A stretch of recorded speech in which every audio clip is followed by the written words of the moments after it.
Bueno, voy a presentar la actividad de Sapoda, ¿no? Área de protostomia, ¿no? Bueno, en la actividad número 1 había que informar cuál era el grupo hermano de Sapoda. Yo lo intenté ejemplificar, ¿no?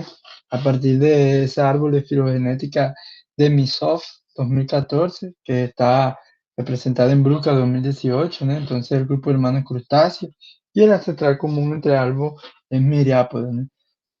En el punto 2, tenemos que informar, ¿no?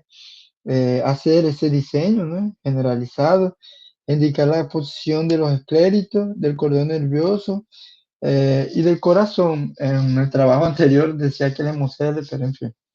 Entonces tenemos que los escléritos son placas separadas, ¿no? Que dividen la cutícula endurecida en el cuerpo, ¿no? De los organismos.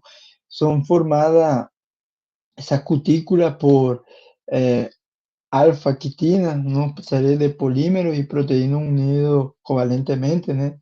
Eh, y ellos se originan en la superficie interna de los músculos que van por medio de membranas atroidales, ¿no? Principalmente, ¿no? Van a ser unidas, digámoslo así, a otros escléritos, ¿no? Y a partir de contracciones musculares van a contribuir al movimiento, van a servir también para protecciones.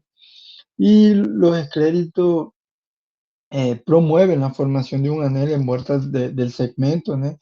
Eh, con- que va a ser compuesto principalmente por tres. Algunos autores manifiestan como Rupert que el ancestral tenía cuatro, ¿no? Vamos a tener el térgito dorsal aquí, que va a ser que cubra toda esta parte dorsal. Aquí está térgito, ¿no? Y vamos a tener el pleurito o el pleura, ¿no? Que va a ser lateral. Vamos a tenerlo aquí en la posición inferior o mediana, digamos, la izquierda y también derecha, ¿no? Vamos a tener el esternito ventral, que va a ser este, de la fascia inferior, ¿no? Aquí esternito, ¿no? Y así, son apéndices principalmente que se articulan, ¿eh? En los pleuritos, ¿qué más? Que pueden tener algunas modificaciones, algunos padrones específicos, ¿no? Pueden, subyacentemente hacen una camada continua, ¿no? Del exoesqueleto rígido y esclerotizado. La cabeza, por ejemplo, en insectos, ¿no? Es cubierta por una cápsula única sin resquicio de fusión neocráneo formado por la fusión de los escléritos de varios segmentos de la cabeza. Entonces, principalmente eso. Ahí, ahora, el profesor también había preguntado a la Moselle, ¿no? Que principalmente es el espacio amplio, ¿no? Dentro del compartimiento del tejido conjuntivo derivado de la blastocele del embrión, ¿no? Que aquí no hay un celoma, ¿no? No es un celoma. Y preenchido por sangre, ¿no?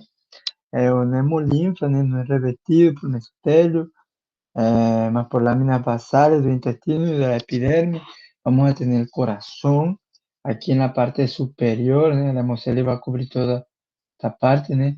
Aquí el corazón, que es un tubo muscular que va a estar localizado dorsomedianamente en el sello pericárdico, ¿no? Aquí lo vemos más en el área dorsal, ¿no? Que varía, el comprimento va a variar. La pared del corazón es compuesta por músculos circulares, ¿no? Que a partir de contracciones peristálticas eh, se van a propagar de la región posterior para la anterior, ¿no? Propiliendo sangre anterior dentro del corazón, perforado por una pared de óseos, ¿no?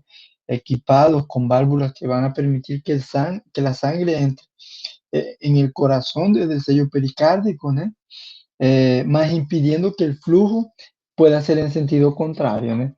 Bueno, y un cordón nervioso, ¿no? De acuerdo con Rupert, van a ser un par, tanto ventralmente como longitudinalmente, ¿no? Con una serie de ganglios segmentares, ¿no? Pares de nervios, motores y sensoriales, ¿no? Segmentares, ¿no? Y va a tener un cerebro en la cabeza, que no va a estar visible, ¿no? Que le va a ayudar a toda la función sensorial, ¿no? Y bueno, ¿qué más? Vamos a tener en el punto C, ¿no? Un diseño a partir de los diseños esquemáticos, ¿no? Tenemos que decir, ¿no? Si son estructuras homólogas seriales, ¿no? Para cada apéndice o a partir de cómo nosotros lo vamos a reconocer, ¿no? Al lado izquierdo, tanto inferior como superior, vamos a tener dos hexápodas, ¿no? Un himenóptera, ¿no? Una díptera, ¿no? Entonces, ¿qué acontece? Que yo intenté ejemplificarlo en el diseño inferior derecho, ¿no? Vamos a tener que esos dos hexápodos, ¿no? Ellos van a ser, es, van a tener van a ser estructuras homólogas seriales desde donde los apéndices nacen, ¿no? Y ellos dos, como van a ser iguales, ¿no? Principalmente la diferencia la vamos a ver con los queliceratas, ¿no? ¿Por qué? Porque principalmente vamos a tener que el quelicerata, ¿no? En esta parte superior derecho, ¿no? La cabeza, ¿no? Va a estar prácticamente fundida ese prosomo, ¿no? Y él va a estar conformado por un quelicera, ¿no? Dos segmentos, ¿no? Eh, de los segmentos que digo, un pedipalpo, ¿no? Y cuatro pares de piernas, ¿no? Locomotora, además de unos ojos, ¿no? Entonces, esa va a ser la estructura principal, ¿no? Que acá en la parte inferior, yo hago la comparación, ¿no? De acuerdo con Rupert, va a haber como un acro y seis estructuras más, ¿no? Que van a conformar la cabeza, ¿no? Donde donde en el acro vamos a tener los ojos, ¿no? Eh, en en el primer segmento vamos a tener estructuras ausentes, ¿no? O van a ser fundidas. En el segundo vamos a tener las queliceras, en el caso de los queliceratas. En el tercero los pedipalpos, ¿no? En el cuarto las piernas hasta el número 6, ¿no? Entonces, así va a ser la situación ahí. Y en el caso ya de los hexápodas, ¿no?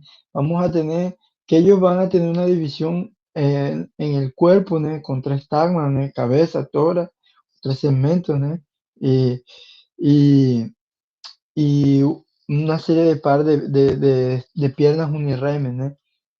Bueno, la cabeza, que es lo que nos interesa, va a tener un acro, ¿no? Y seis segmentos, ¿no? Bueno, aquí fue un diseño que yo hice, ¿no? Para Brusca, ¿no? 2018 considera que ese clipeolabro, ¿no? Él puede estar fundido al segmento uno o al segmento 3, ¿no? Entonces, yo lo hice principalmente como seis estructuras, ¿no? Donde en el primero, asumiendo, ¿no? Que prácticamente hay uno fundido, ¿no? Asumiendo que en el primero voy a tener los ojos, ¿no? Tanto compuestos como los ocelos, ¿no? En el segundo, las antenas, ¿no? En el tercero, las estructuras, ¿no? Como la boca, ¿no? ¿Qué digo? El clipeolabro, ¿no? Que va a ser una estructura circundada a la boca, ¿no? Posteriormente, un labio, ¿no? Va a tener también las mandíbulas de los lados laterales, ¿no? Y maxilas, ¿no? Y vamos a tener en el 4 en el 5 y en el sexto segmento, ¿no? Vamos a tener la mandíbula en el 4, maxila en el 5 y sexto, ¿no? En los labios, que son los llamados entre esos tres segmentos como los pares de presas orales, ¿no? Eso en el sápodo, ¿no? Entonces, ¿por por qué hice eso? Porque, bueno, de acuerdo a la comparación de los apéndices, ¿no? Con los segmentos, ¿no? De cada grupo, observamos que no todos provienen de los mismos segmentos.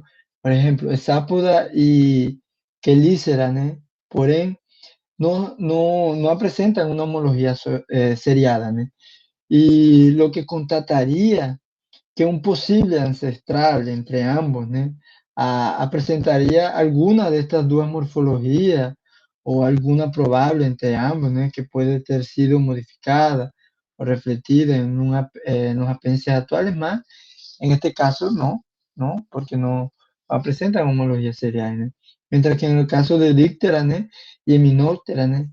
De los hexápodos, en los cuales los apéndices de los grupos provienen de los mismos segmentos, tenemos una homología seriada, ¿no?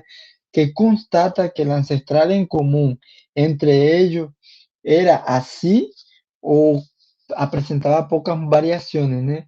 Y si no, tipo, no sería una homología como tal, ¿no? Entonces, creo que es así, ¿no? Principalmente vamos a tener que algunas estructuras anexas a más, ¿no? Como la glosa, más van a ser modificaciones eh, particulares, ¿no? De algunos grupos, más las estructuras básicas fundamentales van a ser esas, ¿no? En hexápoda y en quelicerata. Entonces vamos a tener que entre los hexápodas, ellos sí presentan estructuras homólogas, ¿no? Tanto díptera como hymenoptera, ¿no? Mientras que entre el quelicerata y hexápoda, no. Bueno, eso, referencia bibliográfica, gracias.